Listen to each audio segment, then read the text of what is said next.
나의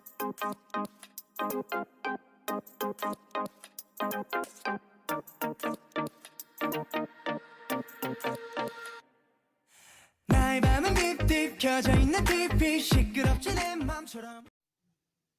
Assalamualaikum warahmatullahi wabarakatuh. Perkenalkan, nama saya Meliani Fitria dari Tasikmalaya. Saat ini saya sedang mengenyam pendidikan di Universitas Siliwangi, Kota Tasikmalaya.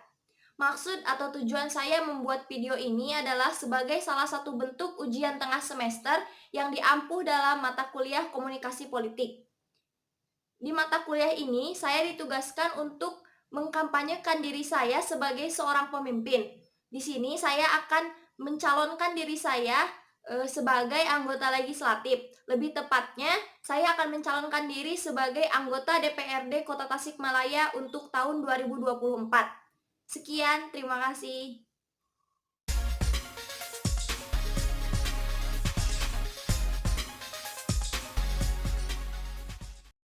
Assalamualaikum warahmatullahi wabarakatuh. Sampurasun warga Kota Tasikmalaya, salam sejahtera bagi kita semua. Semoga kita dalam lindungan Allah Subhanahu wa Ta'ala. Amin ya Robbal 'Alamin. Pemilu merupakan pesta demokrasi yang digelar 5 tahun sekali. Disinilah tempat atau disinilah waktu di mana kita menentukan pilihan kita untuk perubahan bagi suatu bangsa. Berbahagialah kita karena diberi hak sepenuhnya untuk menentukan pilihan siapa wakil rakyat yang akan memperjuangkan aspirasi masyarakat. Untuk itu, marilah kita berbondong-bondong pergi ke tempat pemilihan umum untuk memberikan suara kita, karena satu suara sangat berarti bagi bangsa. Di sini saya akan menceritakan sedikit permasalahan yang terjadi di Indonesia, terutama ketika pemilu dilaksanakan, yakni bagaimana masyarakat sulit untuk mempercayakan suara mereka untuk seorang caleg perempuan. Bisa dilihat dari representasi keterwakilan perempuan di Indonesia itu hanya mencapai angka 20%. Jika melihat dari konteks global, tentu Indonesia masih sangat jauh dibandingkan negara-negara lain. Ruang gerak perempuan di dalam dunia politik masihlah sangat dibatasi, terutama di Indonesia. Mengingat masih kentalnya nilai budaya patriarki yang dipegang erat oleh Indonesia, menyebabkan partisipasi perempuan di dalam dunia perpolitikan Indonesia masihlah sangat sulit. Selain itu, stigma-stigma masyarakat serta pembagian peran antara laki-laki dan perempuan menjadi penyebab perempuan sulit untuk masuk ke dalam dunia politik. Sebagai contohnya, wanita diperankan atau dilabelkan sebagai ibu rumah tangga yang hanya mengurus ruang lingkup privat saja, sedangkan laki-laki yang mempunyai image sebagai pemimpin lebih layak atau lebih dikatakan mampu dalam dunia politik. Selain itu, keberanian serta kepercayaan diri yang kuat dari seorang perempuan pun diperlukan untuk masuk ke dalam dunia perpolitikan Indonesia. Tidak hanya menjadi cantik atau tidak hanya menjadi pintar, tetapi seorang perempuan pun harus mampu dan berani serta percaya diri untuk masuk ke dalam dunia politik. Partisipasi perempuan atau keterwakilan perempuan di dalam dunia Indonesia tidaklah hanya menjadi pelengkap saja ataupun menjadi pemenuhan syarat peraturan pemerintah saja. Akan tetapi, kemampuan mereka, keterwakilan mereka diharapkan mampu menjadi perubahan bagi Indonesia untuk menjadi lebih baik. Partisipasi mereka akan menghasilkan kebijakan-kebijakan yang memang akan membawa Indonesia ke dalam perubahan.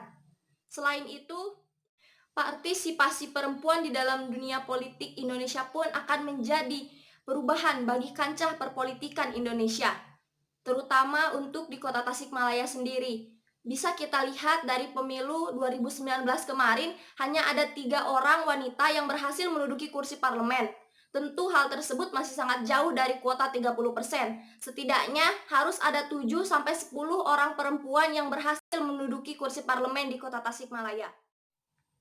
Maka dari itu, saya akan mengajak teman-teman sekalian untuk mendukung saya, untuk memilih saya pada pemilu DPRD Kota Tasikmalaya pada tahun 2024. Adapun visi serta misi yang saya bawakan adalah mewujudkan Kota Tasikmalaya menjadi suatu tatanan masyarakat yang makmur, sejahtera, serta penegakan hukum yang berkeadilan, juga mewujudkan masyarakat yang peka terhadap isu-isu gender, serta menjadi masyarakat yang saling menghormati dan saling menghargai satu sama lain. Adapun misi yang saya bawakan adalah menjadi wakil rakyat yang amanah serta memperjuangkan aspirasi masyarakat dengan benar, serta mewujudkan kota Tasikmalaya yang demokratis, makmur, sejahtera, dan terlepas dari praktek korupsi, kolusi, dan nepotisme. Adapun program-program kerja yang saya akan bawakan ketika saya dipercayai menjadi wakil rakyat Kota Tasikmalaya adalah satu, peningkatan kesejahteraan ekonomi masyarakat Kota Tasikmalaya. Dalam hal ini, saya akan melakukan pendataan sejumlah industri rumah tangga di Kota Tasikmalaya, lalu akan melakukan pembinaan serta pelatihan untuk mengembangkan industri tersebut sehingga mampu untuk meningkatkan ekonomi keluarga pada industri tersebut, lalu meningkatkan perekonomian di Kota Tasikmalaya sendiri. Lalu yang kedua, saya akan meningkatkan kesejahteraan masyarakat di dalam bidang pendidikan serta bidang kesehatan. Dalam bidang pendidikan sendiri, saya akan melakukan pendataan anak-anak yang putus sekolah yang terutama berasal dari keluarga tidak mampu, serta mendorong pemerintah Kota Tasikmalaya untuk memberikan jaminan pendidikan secara gratis dari jenjang sekolah dasar sampai jenjang sekolah menengah atas, bahkan mungkin sampai perkuliahan. Selain itu, saya akan memberikan fasilitas-fasilitas yang layak bagi seluruh sekolah di Kota Tasikmalaya dan memberikan insentif yang layak bagi setiap tenaga kerja pendidikan di seluruh Kota Tasikmalaya.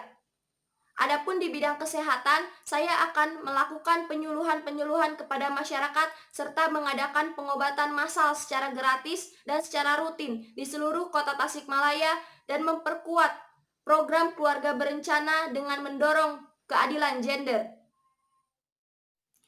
Lalu yang terakhir, saya akan mengembangkan peran perempuan di seluruh Kota Tasikmalaya dalam bidang ekonomi, politik, sosial, serta hukum. Dalam hal ini saya akan melakukan sosialisasi penegakan hukum yang melindungi perempuan dari tindak kekerasan dalam rumah tangga. Lalu akan membantu mengembangkan potensi diri perempuan sehingga mengembangkan rasa percaya diri mereka.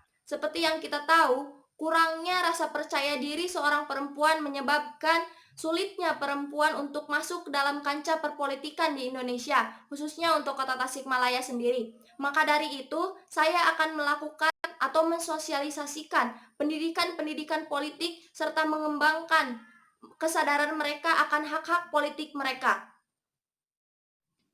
Maka dari itu, izinkanlah saya untuk mengingatkan kepada saudara-saudara sekalian, kepada teman-teman sekalian untuk mendukung saya, untuk memilih saya di pemilu DPRD Kota Tasikmalaya pada tahun 2024. Karena suara kalianlah sangat berarti untuk perubahan Kota Tasikmalaya sendiri. Saya ingatkan, terpilihnya saya menjadi wakil rakyat nanti tidak hanya semata-mata untuk saya, untuk ke partai yang mengusung saya, tetapi untuk perubahan kita semua. Maka dari itu, dukunglah saya menjadi wakil rakyat Kota Tasikmalaya yang membawa perubahan